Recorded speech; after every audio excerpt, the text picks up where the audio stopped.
Hebron Ministries. விலையேற பெற்ற இயேசுவின் நாமத்திலே வாழ்த்துக்கள். போன வாரங்களில் ஆண்டவர் தானியேலை கொண்டு கர்த்தர் நம்மோடு பேசினார். இந்த வாரம் ஜெரமியாவை கொண்டு கர்த்தர் நம்மோடு கூட பேச வல்லமை உள்ளவராக இருக்கிறார்.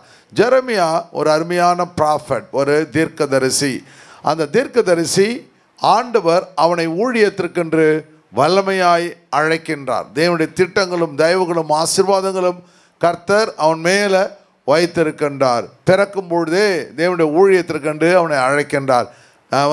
Jeremiah, God sends, God appoints, God throws, God establishes, God anoints. தேவனால் அபிஷேகம் பண்ணப்படுவன், தேவனால் தூக்கி எறியப்படுகிறவன் என்று அநேக அர்த்தங்கள் ஆண்டவர் ஜெரமியாவுக்கு கொடுத்திருக்கிறார். ஆரம்பத்திலிருந்து கடைசி வரையும் தேவத்தில் நிறைய உபத்திரவங்கள் நடக்க போகிற காரியத்தை சொல்கிறான். அவன் சொல்கிறான், நீங்கள் எல்லாம் தேவனுடைய வார்த்தைக்கு கீழ்ப்படி நம்ம எப்படி சொல்கிறோமோ அது போல் என்ன பண்ணுறான், உலகத்துக்கு நம்ம சொல்கிறோம் நீங்கள் வார்த்தைக்கு கீழ்ப்படியணும், வேதாகம்ன்றது ஒரு உண்மை, அது உண்மை தான் நடந்துகிட்டு இருக்குது, எத்தனை ராஜ்யங்கள் வரும் என்று தானியேல் க்ளீனாக சொல்லிடுறான். பார்த்தீங்களா, பாபிலோன் ராஜ்யத்துக்கு பிறகு என்ன ராஜ்யம் வரும், மேதியா பெர்ஷியா வரும்னு சொல்கிறான். அதே மாதிரி மேதியா பெர்ஷியா வருது, அவனே அவன் கண்களால் பார்க்குறான். அதற்கு பிறகு அலெக்சாண்டர் த கிரேட், கிரேக்க ராஜ்யம் வரும் சொல்கிறான், வருது. பிறகு என்ன சொல்கிறான், அதற்கு பிறகு ரோம ராஜ்யம் வரும்னு சொல்கிறான். எத்தனை அவன் செத்து அதுக்கப்புறம் 323-26 அலெக்சாண்டர் த கிரேட் வரான். அதற்கு பிறகு ரோமர்கள் வராங்க. ரோமர்கள் கடைசி வரையும் ஆட்சி இருக்காங்க. அதுக்கு பிறகு அந்த கிங்டம் ஒழிஞ்சு போகுது. கடவுளுடைய ராஜ்யம் அந்த ராஜா ராஜா அடுத்த ஆகிறது முடிஞ்சு போயிட்டு இப்போ பிரசிடென்ட் பிரைம் மினிஸ்டர் வந்துடுறாங்க நாட்டுக்கு. இப்போது மறுபடியும் கிங்டம் இயேசு ஒருவரால் கொண்டு வரப்பட போகிறது. ஹல்லேலூயா. அதுதான் செகண்ட் கம்மிங், ரெண்டாவது வருகை. நான் மரித்தேன், சதா காலங்களிலும் உயிரோடு கூட இருக்கிறேன், நான் திரும்ப வருவேன் அப்படின்னு ஆண்டவர் சொன்னார். சரி, இன்றைக்கு நம்ம 4 காரியங்களை ஆண்டவர் நமக்கு கற்றுத்தரப்போகிறார். பாருங்க, இப்போது ஆண்டவர் அந்த 4:5 அதிகாரம் அங்கே நாம் பார்த்தோம் என்ன நடக்குது. பெல்ஷதார் மரித்த பிறகு சைரஸ் வந்து விடுகிறான். அதுக்கு முன்னாடி நடக்கிற காரியங்கள் இப்பொழுது ஜெரமியாவுடைய வார்த்தைகள், அவனுடைய தீர்க்க தரிசனங்கள் நிறைவேறுகிறத பார்க்குறது. அதனால் தேவனுடைய பிள்ளைகள் தேவனுடைய ஆலயத்திலும் தேவனுடைய திட்டத்திலும் எப்படி இருக்க வேண்டும், மிக மிக கரிசனம் உள்ளவர்களாய் இருக்க வேண்டும், கவனம் செலுத்துவர்களாய் இருக்க வேண்டும் அப்படின்னு பார்த்தோம். ஜெரமியா 50:4 வாசிங்க. அந்நாட்களிலும் அக்காலத்திலும் புத்திரர் வருவார்கள், அவர்களும் புத்திரரும் ஏகமாய் அழுது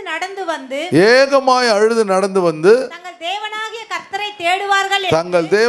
கர்த்தரை தேடுவார் என்று கர்த்தர் சொல்லுகிறார். அவன் சொல்றான் பாருங்க, 70 வருஷம் அந்த அடிமைத்தனம் முடிஞ்ச உடனே கட்டாயமா நிச்சயமா என்ன பண்ணுவார், பாபிலோன் தேசத்திலிருந்து இஸ்ரவேல் தேசத்திற்கு தேவன் கொண்டு வருவார். நீங்கள் நல்லா கவனிச்சிங்களா, இந்த 6000 வருஷங்கள் இந்த இஸ்ரவேல் தேசம் இருக்கிறது. ஆனால் இந்த 6000 வருஷத்தில் எகிப்து அந்த கிங்டம் போயிடுச்சு, பிறகு என்னது இந்த பாபிலோனிய கிங்டம் போயிடுச்சு, அப்புறம் அலெக்சாண்டர் கிரேட் கிங்டம் போயிடுச்சு, எல்லாம் போயிடுச்சு. இந்த ஒரு கிங்டம் மாத்திரம் இன்றும் நிலைவாயிருக்கிறது. ஹல்லேலூயா. அப்போ அவன் சொல்கிறான், அந்த பிரச்சனை முடிஞ்சு 70 வருஷத்துக்கு பிறகு அவர்கள் திரும்ப இஸ்ரவேல் தேசத்துக்கு வருவார்கள். யாரும் இதை நம்பலை, எப்படி இது நடக்கும், இஸ்ரவேல் தேசம் முடிஞ்சு போச்சு அழிஞ்சு போச்சுன்னு நினைக்கிறாங்க. ஆனால் வார்த்தைகள் நிறைவேறுகிறது. புத்திரர் வருவார்கள், அவர்கள் யூதா புத்திரர் ஏகமாய் அழுது ஒன்றா சேர்ந்து, இஸ்ரவேலும் யூதா ஒன்றா சேர்ந்து நடந்து தங்கள் தேவனாகிய, அப்போல்லாம் புல்லட் ட்ரெயின்லாம் கிடையாது, புல்லட் ட்ரெயின் அதுக்கப்புறம் டாக்ஸி ஓலா இதெல்லாம் ஒன்றும் கிடையாது. அதனால் என்ன பண்ணுவாங்க, அவர்கள் நடந்து வந்து கர்த்தரை தேடுவார்கள் என்று கர்த்தர் சொல்கிறார் அப்படி சொல்லி ஜெரமியா சொல்கிறான். அது அப்படியே நடக்குது. அதுக்கப்புறம் என்ன சொல்கிறான் 5ஆம் வசனத்தில், மறக்கப்படாத நித்திய உடன்படிக்கையினால் நாம் கர்த்தரை சேர்ந்து கொள்வோம் வாருங்கள் என்று சீயோனுக்கு நேராய் முகங்களை திருப்பி சீயோனுக்கு போகிற வழி எதுவென்று கேட்டு விசாரிப்பார்கள். அப்போ அவங்க என்ன சொல்லுவாங்க, ஒரு நாள் வரும், அந்த பாபிலோன் தேசத்தில் இருக்கவங்கெல்லாம் தன்னுடைய முகத்தை, சீயோன் என்ற இடம் இஸ்ரவேல் தேசத்தில் மவுண்ட் சயான் இருக்குது பார்த்தீங்களா, அப்போ அந்த மவுண்ட் சயானுக்கு அவங்க முகத்தை திருப்பி நம்ம எல்லாம் அங்கே போவோம், கர்த்தரை சேர்ந்து கொள்வோம், ஆபிரகாம் ஈசாக்கு யாக்கோபு என்ற உடன்படிக்கையை நாம் நினைவு கூறுவோம் என்று அவர்கள் வருவார்கள் என்று அவன் சொல்கிறான். அதே போலவே என்ன பண்ண, நேபுகாத்நேச்சர் மரிக்கின்றான், பெல்ஷதார் மரிக்கின்றான். பிறகு சைரஸ் கிங் வந்த பிறகு அவர்களை மறுபடியும் என்ன பண்ணுறான், அவனை இஸ்ரவேல் தேசத்துக்கு அனுப்புகிறான். அனுப்புறது மாத்திரமல்ல, அவர்களுக்கு ஆலயம் கட்டுவதற்கான பணத்தையும் கர்த்தர் கொடுத்து விடுகிறார். அதில் சொல்லுங்க, ஆண்டவரால் கூடனா எல்லாம் நடக்கும். அதில் சரி, இந்த சாப்டரில் 4 காரியங்களை ஆண்டவர் நமக்கு கற்றுத்தரப்போகிறார். அவர்களுக்கு 70 வருஷங்கள் தேவன் என்ன பண்ணுறாரு, ஒரு தேசத்தில் போய் ஓய்வு கொடுக்கின்றார். தேசத்தில் அவர்கள் தங்கியிருக்கிறார்கள். ஆனாலும் கூட அவர்கள் தேவனோடு கூட போராடி செபித்து கொண்டிருக்கிறார்கள். அதனால தான் அதுக்கு topic resting time is your wrestling time. Resting time is your wrestling time. தேவனோடு ஓய்ந்திருக்கும் நேரம், தேவனோடு போராடும் நேரம். அல்லேலூயா. உங்களுக்கு உபத்திரவம் கொடுக்குறார், நெருக்கம் கொடுக்குறார், கஷ்டம் கொடுக்குறார், துன்பம் வருதுன்னா அந்த நேரத்தில் தான் தேவனோடு கூட உறவாடுகிற போராடுகிற நேரம். அல்லேலூயா. ஆண்டவர் உங்களை ஒரு நாளும் கைவிட மாட்டார். உங்களை மறுபடியும் கண்மலையின் மேல் நிறுத்துவார். புது பாட்டை கர்த்தர் உங்கள் வாயிலே நாவிலே கொடுப்பார். அவரால் கூடாத காரியம் ஒன்றுமில்லை. மறுபடியும் எழுந்து கட்டுகிற தேவன் உங்களோடு கூட இருக்கிறார். இந்த இஸ்ரவேல் தேசம் அழிஞ்சு போய்டும் நினைக்கிறாங்க. 70 வருஷத்துக்கு பிறகு மறுபடியும் வருது. அடிமையாக எகிப்துக்கு போகிறாங்க. 430 வருஷம் முடிஞ்சு போச்சுடா நினைக்கிறாங்க. 430 வருஷம் மறுபடியும் துளிர்க்கிறது. எத்தனை முறை 2வது உலகப் போருக்கு முன்னாடி 2000 வருஷம் காணப்படாமல் போகுது. இயேசுக்கு பிறகு 70ஆம் வருஷங்களுக்கு பிறகு 60ஆம் வருஷங்களுக்கு பிறகு மறுபடியும் அநேக வருஷத்துக்கு பிறகு 1942 திரும்ப மிகவும் துளிர்ப்பது. பக்கத்தில் பார்த்துங்க, கர்த்தர் உங்களுக்கு ஒரு துளிர்வு, ஆண்டவர் ஒரு துளிர்வை கோர்த்திருக்கிறார். ஹல்லேலூயா. ஆண்டவர் உங்களை மறுபடியும் துளிர்க்க செய்வார். சொல்லுங்க, துளிர்க்க செய்வார். நீங்கள் கவர்ந்து போடாதீங்க. எப்பொழுதுமே அழுதுகிட்டே இருக்காதீங்க. சந்தோஷமாக இருக்க சொல்லுங்க. 4 காரியங்களை கர்த்தர் செய்கிறார். அவங்களுக்கு என்ன செய்கிறாரு அப்படின்னா, 1 காட் ஆஃப் ரெஸ்டோரேஷன். ரெஸ்டோரேஷனா அந்த தேசம் அழிக்கப்படுகிறது, மறுபடியும் அந்த தேசத்தை திரும்ப சீரமைக்கின்றார். உங்களுடைய பிஸ்னஸோ, உங்களுடைய குடும்பமோ, உங்களுடைய வாசஸ்தலமோ, இல்லை வியாபாரமோ, எது நடந்தாலும், வேலைத்தலமோ, எதில் உங்களுக்கு பிரச்சனை வந்தாலும் கூட ஆண்டவர் இந்த செய்தியின் மூலமாக மறுபடியும் தேவன் எழும்ப கட்டுவார். உங்களுடைய பொருளாதாரம் உடஞ்சி போச்சா, உங்களுடைய பிரச்சனைகள் இருக்குதா, கர்த்தர்ட்ட சொல்லுங்க, ஆண்டவரே எப்படி இஸ்ரேல் தேசம் திரும்ப மறுசீரமைப்பு செய்கிறோ அதுபோல திரும்ப தேவன் எங்களை எழும்ப கட்டுங்க ஆண்டவரே. அல்லேலூயா. காட் ஆஃப் ரெஸ்டோரேஷன், தேவனுடைய சீரமைப்பு அவர்களுக்கு வருகிறத பார்ப்போம். அப்போது பாருங்கள், ஒவ்வொரு ராஜ்யமும் கர்த்தர் ஒவ்வொரு பிரசிடண்ட்டை, ஒரு பிரைம் மினிஸ்டர் தேவன் கவனித்து கொண்டே இருக்கிறார். ராஜாக்களை தள்ளி ராஜாக்களை ஏற்படுத்துகிற தேவன் ஆண்டவர் கவனிச்சுட்டு இருக்கார். அதனால் நமக்கு இவங்க செய்கிறது அவங்க செய்கிறதுலாம் தெரியாதுன்னு நினைத்தாங்க. எல்லாம் தெரியும். உங்களை பற்றி அவருக்கு தெரிஞ்சிருக்கும் போது இல்லை, நம்ம எங்கேயோ இருக்கிறோம். அதுக்கு சொல்கிறேன், எங்கேயோ இருக்கிறோம். அந்த தெருவில் வெங்கடாச்சல நாயகர் ஸ்ட்ரீட்டில் இருந்தாலும் கர்த்தர் உங்களை பார்க்குறார். குமரன் ஸ்ட்ரீட்டில் இருந்தாலும் கர்த்தர் உங்களை பார்க்குறார். புதுப்பேட்டையில் இருந்தாலும் கர்த்தர் உங்களை பார்க்குறார். எந்த இடத்துல இருந்தாலும் ஒரு தேவன் உங்களை, யார் தேவனுடைய ஜீவ புஸ்தகம் எழுதப்பட்டார்களோ அதை பார்க்குறாரு.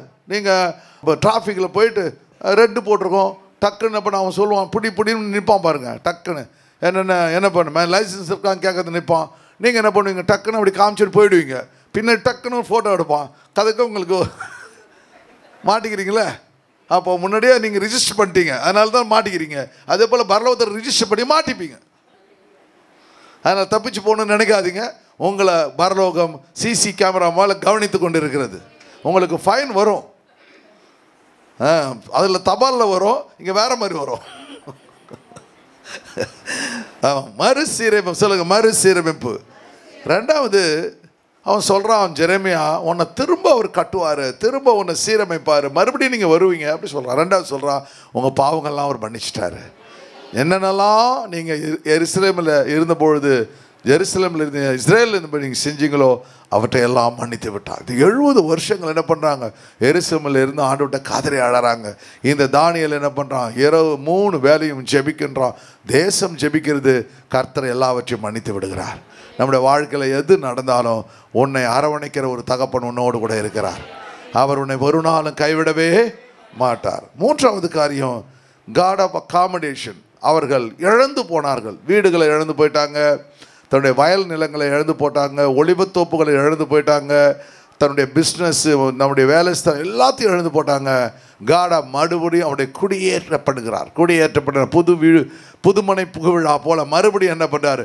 அவர்களை கர்த்தர் அவர்கள் விளை நிலங்களுக்கு, அவருடைய சொந்த இடங்களுக்கு தேவன் கொண்டு வரும். அதுபோல் நீங்கள் எதெல்லாம் இழந்து போனீங்களோ கர்த்தர் உங்களை அதை திரும்ப தருவார். ரெஸ்டோரேஷன்னா திரும்ப தருவது, திரும்ப பெற்றுக்கொள்வது, முடிவில் குடியேறுவது. ஆண்டவருடைய திட்டங்கள், தேவனுடைய தயவுகள் அது போச்சேன்னு கவலைப்படாதீங்க.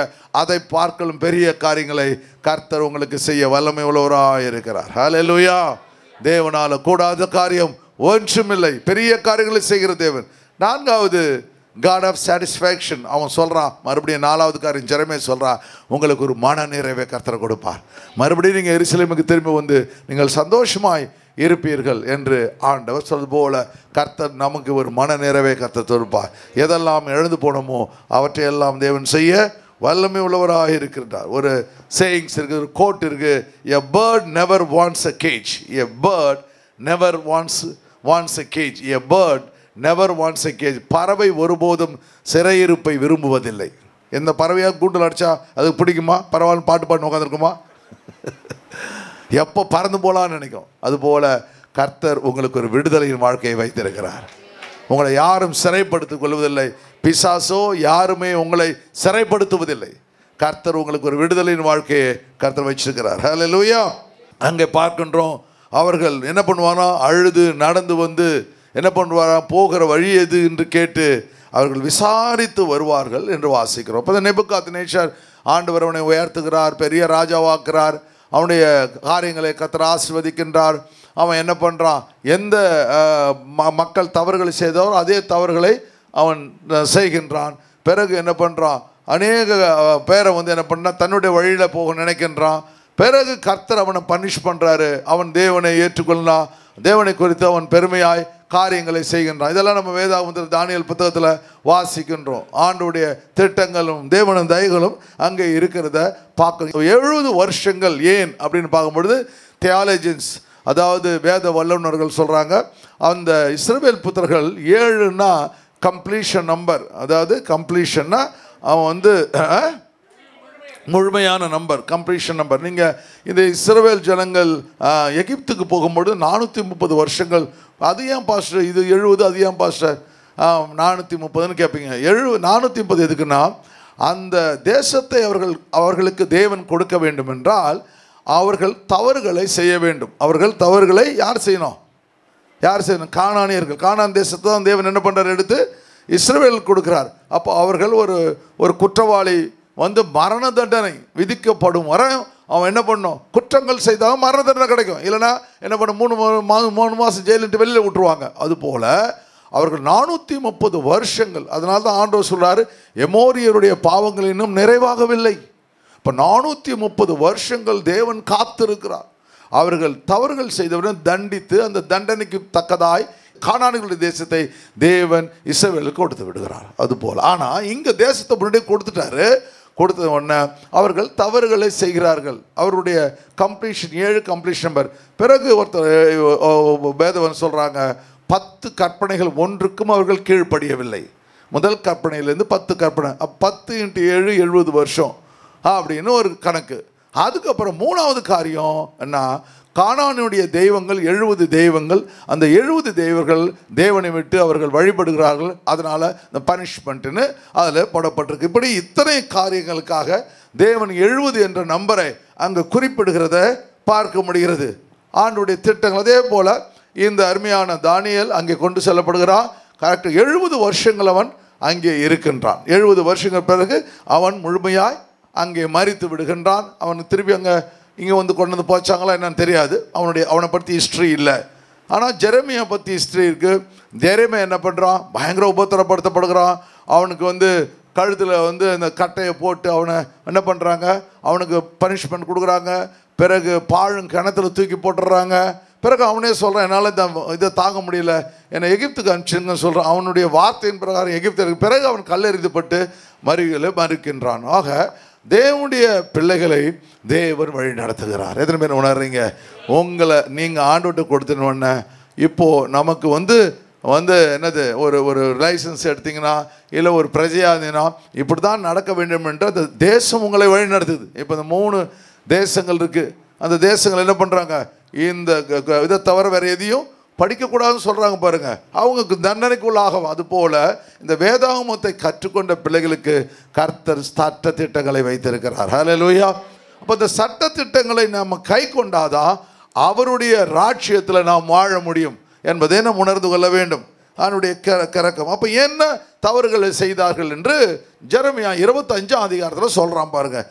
உங்களிடத்திற்கு தீர்க்கதரிசிகளாகிய நம்முடைய சகல ஊழியக்காரரையும் ஏற்கனவே அனுப்பி கொண்டே இருந்தோம். அப்போ ஒரு காரியம் நடக்குதுன்னா, ஒரு காரியம் நடைபெற போகுதுன்னா கர்த்தர் என்ன செய்வார் அப்படின்னு சொன்னா, முதல்ல கர்த்தர் உங்களை எச்சரிப்பார், காஷன் பண்ணுவார், கேர்ஃபுல்லாக இரு அப்படின்னு சொல்லுவார். அதுபோல் தீர்க்கதரிசிகளை கொண்டு தேவன் என்ன பண்ணுறாரு, இஸ்ரவேல் புத்திரர் பேசுகிறார். ஐயோ வந்து நேபுகாத்நேச்சர் என்ற ஒரு நாடு, அதில் வந்து பாபிலோன் தேசத்துக்கு வரப்போகிறான், கேர்ஃபுல்லாக இருங்க, தப்பு செய்யாதீங்கன்னு சொல்கிறாங்க. ஆனால் அவர்கள் அதை கேட்கவில்லை. அதனால்தான் தேவ இப்போ நமக்கு ஆன்டி கிரைஸ்ட் வரப்போகிறாரு, ஆன்டி கிரைஸ்ட் வரப்போகிறான், அவரு நம்ம மரியாதை, ஆன்டி கிரைஸ்ட் வரப்போகிறான், ஆண்டிற்கு வரப்போகிறான். அப்போ அவன் இஸ்ரேல் தேசத்தில் இப்போ அந்த ஆலயம் கட்டப்பட போகுது, கட்டப்பட்ட உடனே அங்கே போய் உட்கார போகிறான் நம்ம சொல்லிகிட்டு இருக்கோம். ஆனால் யாரும் அதை பற்றி கேர் பண்ணல. ஆனால் உங்களுக்கு எனக்கும் என்ன நடக்க போகுதுன்னு தெரியும். ஹல்லேலூயா. எதிர் வீட்டுக்காரங்க பக்கத்து வீட்டுக்காரங்க தெரியுமா? தெரியாது. ஆனால் அதுதான் வந்து நாம் என்ன சொல்கிறாங்க, நீங்கள் வந்து ஐயோ எங்கள் மதத்திலேருந்து எங்களை மாற்றி விட்டீங்கன்னு சொல்கிறாங்க. மாற்றத்தில் ஒரு மனுஷன் ஒருத்தனை மாற்ற முடியாது, அவன் ஆண்டவரை ஏற்றுக்கொண்டாலே ஒழிய ஒருவரையும் ஒருத்தவங்களையும் ஃபோர்ஸ் பண்ணி எதையுமே செய்ய முடியாது. அது நம்முடைய வேலையே இல்லை. நம்முடைய வேலை என்ன, சுவிசேஷத்தை அறிவிக்கிறது. சார் அங்கே போகிறீங்க சார், அங்கே பள்ளம் நோண்டி வச்சுருக்காங்க சார், பார்த்து போங்க சார், இது என்ன தப்பு இருக்கு? இல்லை நான் போவேன், எனக்கு ஹாஸ்பிட்டல்லாம் பிடிக்கும், ஊசி போகிறதுனா பிடிக்கும் அப்படின்னு போய் விழு. அங்கே ஒயர் அருந்து போய் கிடக்கு சார், எலக்ட்ரிக் பாஸ் ஆகி 4 பேர் அடிபட்டான் சார், நீங்கள் அந்த பக்கம் போய், இல்லை நான் போவேன், எலக்ட்ரிக்னா நான் சின்ன வயசுலேயே ஒயரை பிடிச்சிருக்கேன் கையில், பிடி. அன்னைக்கு பிடிச்ச ஒயரு கொஞ்சம் சின்ன இது 440 போயிட்டுருக்குது. அப்படிதான் அப்படி நம்ம. ஆனால் ஆண்டவர் சொல்கிறாரு, உலகமெங்கும் புறப்பட்டு போய் சர்வ சிருஷ்டிக்கும் சுவிசேஷத்தை அறிவியுங்கள். ஹல்லேலூயா. மாற்றுங்க, அதை செய்யுங்க, இதை செய்யுங்க, பயமுறுத்துங்க சொல்ல. உங்களுடைய வேலை தேவனுடைய சுவிசேஷத்தை அறிவிக்க வேண்டும். அது நம்ம மேலே விழுந்த கடமை. ஏனென்றால் உங்களுக்கு தெரிஞ்சதை நீங்கள் சொல்லுகிறீர்கள். சரி, அப்போது ஆண்டவர் உங்களா. அப்போது இவங்க என்ன செஞ்சாங்க பார்த்தா, உங்களிடத்தில் தீர்க்கதரிசிகளாகிய சகல ஊழியக்காரன் ஒருத்தன் 2 பேரில் அனுப்பிச்சுக்கிட்டே இருக்காரு. என்ன பண்ணுறாரு, கேர்ஃபுல்லாக நடத்துங்க, ஆலயத்தை இப்படி நடத்துங்க, இப்படி செய்யாதீங்கன்னு சொல்கிறாரு. ஆனால் அவர்கள் கேட்கவில்லை. அனுப்பி கொண்டே இருந்தும் நீங்கள் கேளாமலும் உங்கள் செவிகளை சாயாமலும் போனீர்கள். கேட்கும்படி முன்ன கேட்கல, கேட்கும்படி செவியா கொஞ்சம் சாச்சிருக்கலாம், சாக்கியம் இல்லை, அப்புறம் சாயாமலும் போனீர்கள்.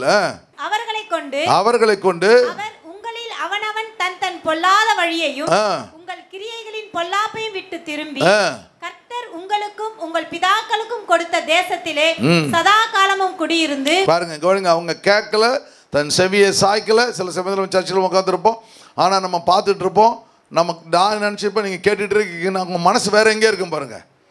அப்போ நான் சொல்கிறது உங்கள் மனசில், உன் மனசுக்குள்ளே போகாது, காதுக்குள்ளே போவோம், போய் இந்த காதில் போயிடும், மனசு வேறு ஒன்று சிந்திச்சுட்டு இருக்கோம். அப்போ இது உள்ளே இறங்காது.